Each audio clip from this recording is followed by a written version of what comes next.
Good afternoon, everybody. Welcome to day 10 of Brewvent 2022.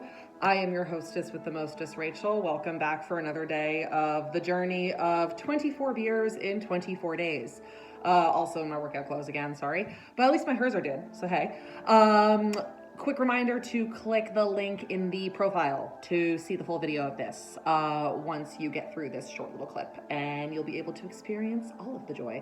The music that's playing right now is very reminiscent of the opening scene of The Shining, which is like, oh, okay, now it just changed. But up until now, it was like that really weird, creepy intro, and I'm like, how is this Christmassy? Frosted mug, beer, let's go. What do we got today? I'm feeling very productive today. I just got everything cleaned and straightened out. I went grocery shopping this morning. Today is my baking day.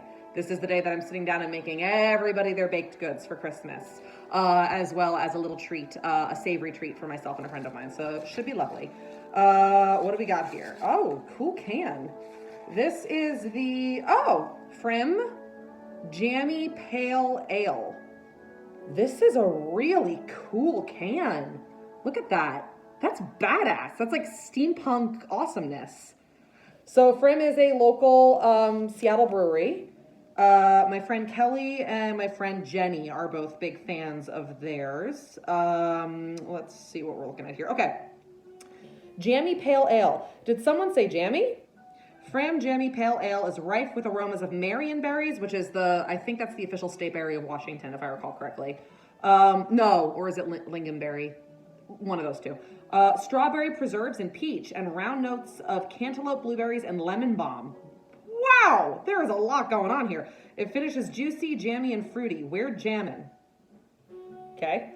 Yeah, they're right here in Seattle, if I recall correctly. Let me just double check that and make sure I'm not... Oh, no. They're Hood River, Oregon. I'm sorry. They're Hood River, Oregon. That's right. I knew that they were local, but yeah, they're Hood River, Oregon, which is such a cute little town if you ever do get down there. It's right on the Columbia River. Washington's on one side, Oregon's on the other side. You can hop back and forth over the river, and on a clear day, you get Mount Hood, which is like gorgeous. Also an extremely dangerous mountain to climb.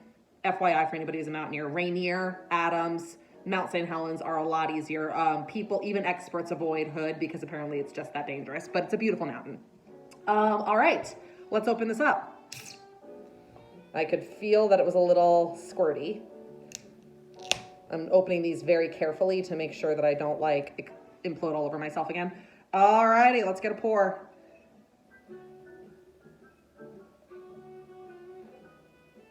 Yes, third day in a row that I'm nailing it, guys. Boom, go me. All right. So this is a nice juicy pale ale, 5.4%, so not too bad. Yeah, I'm so digging this can. This is really cool. Alrighty, so right out of the can, we have a rather hazy sort of situation. Not super hazy, but it's definitely not super clear like yesterday's was. Pale yellow in color, like a light honey color. It's actually getting a little bit clearer now that it's settling, but it's still got a little bit of a hazy quality to it. Not huge head, but nice and creamy, like meringue. That's pretty cool. Yeah, but this looks like just a nice even pale honey yellow. So let's take a sniff and see what we have. Let's see if I'm getting any of these berries that they're talking about. Oh, say hello to Katara. Oh, you get her leg. All right, so I'm definitely getting the cantaloupe. Definitely getting the lemon curd that they were talking about.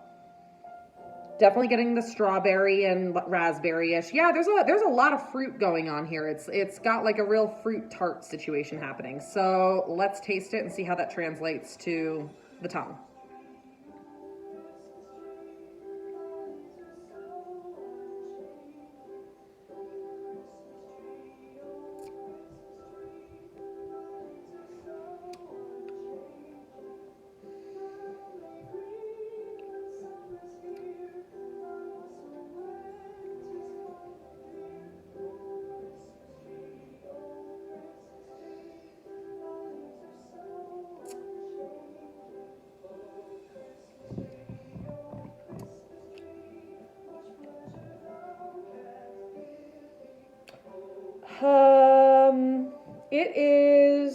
a disappointment.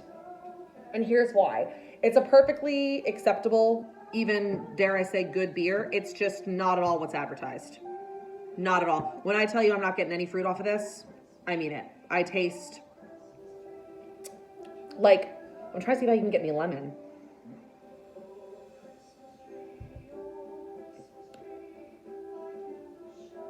I don't. And the reason why is that it's much hoppier than I was expecting based off of the description. I'm trying to see if they have a hop percentage in here. I'm not seeing anything. Sometimes they put this weird unit of measurement that has a U in it. I'm not really even sure what it stands for. Like UB something, I don't know.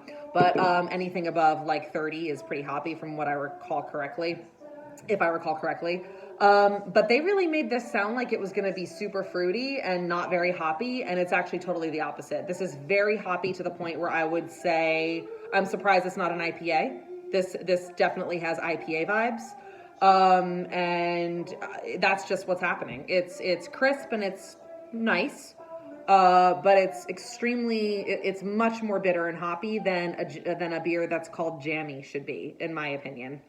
So it just, it wasn't really what I was looking for based off of the description. And had I picked this out myself based on the description, which I probably would have, I would have been like, hey, what's going on? That sucks. Like I picked this, like the marketing is off. The marketing of this beer is off. That said, it's not a bad beer. It's fine. It's perfectly respectable. It's just not what it's saying it is. So there's that. Yeah, and even like the bitterness is really hanging out on my tongue, which again, for something that's not an IPA and that describes itself as jammy, it really shouldn't be happening, in my opinion. But, your mileage may vary. How many nutcrackers?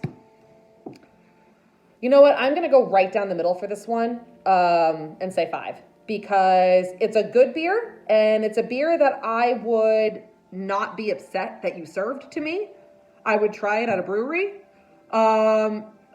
But at the same time, so I feel like it's good enough that it like stands on its own, but it's just so not matching the description that I just feel like that puts it right down the middle. Like, it's good, but it's also not what it's supposed to be. So I feel like if I average those two things together, like it's good, which puts it at the high end, but it's not what I wanted at the low end, let's just say 5 right down the middle. We'll split the difference. So 5 green nutcrackers for the Frim Jammy Pale Ale. I mean, if you say so, fine. Yeah, it is what it is. It's just, it's a good beer that did not live up to its promise, in my opinion. But hey. Alrighty, so that's day 10. I will see you guys back here tomorrow for day 11. We'll see what we have then. And until we drink again, cheers.